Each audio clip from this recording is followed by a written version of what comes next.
important day like this, when technology is very much the focus, we bring in the big guns. And therefore, I am bringing in Scott McNeely, former CEO and chair of Sun Microsystems, and a good friend to this program. Scott, welcome to the program. Good to have you back.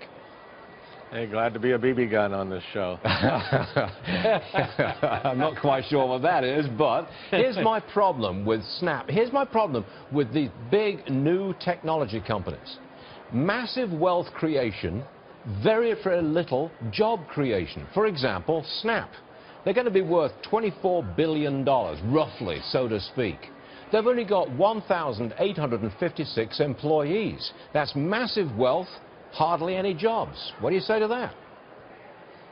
Well, first of all, I think the first thing you have to remember is for Bobby and Evan and everybody else who gets wealthy, what do wealthy folks do with their money? They either spend it, which creates jobs, they invest it in other companies or their own company, which eventually creates jobs, or they save it, which lowers the cost of capital, which allows jobs to be created, or they give the money away.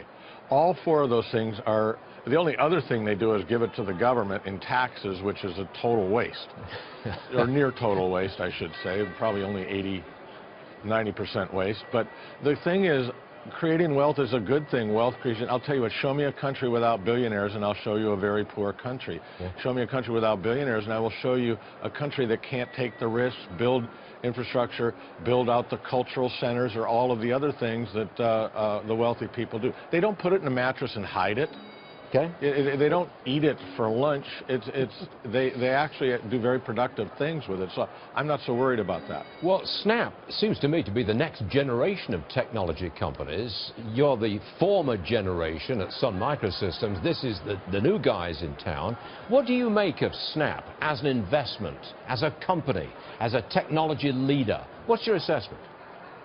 Well, I think, you know, the biggest challenge for everybody who grabs eyeballs is how do you monetize it, and you know, I think there are some ways. I think getting some new and interesting digital campaign experiences into the environment of Snapchat, something like weigh-ins kinds of experiences into Snapchat would be a very valuable and monetization model. The bigger issue is things that go up fast can go down fast.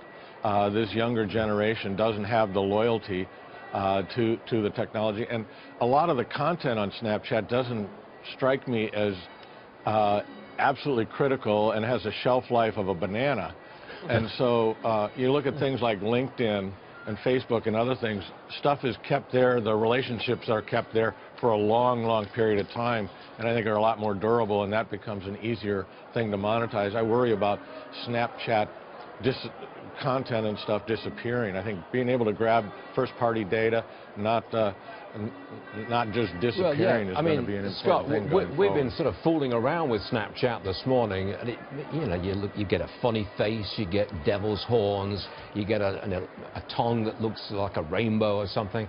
I have a very hard time saying that that is worth $24 billion.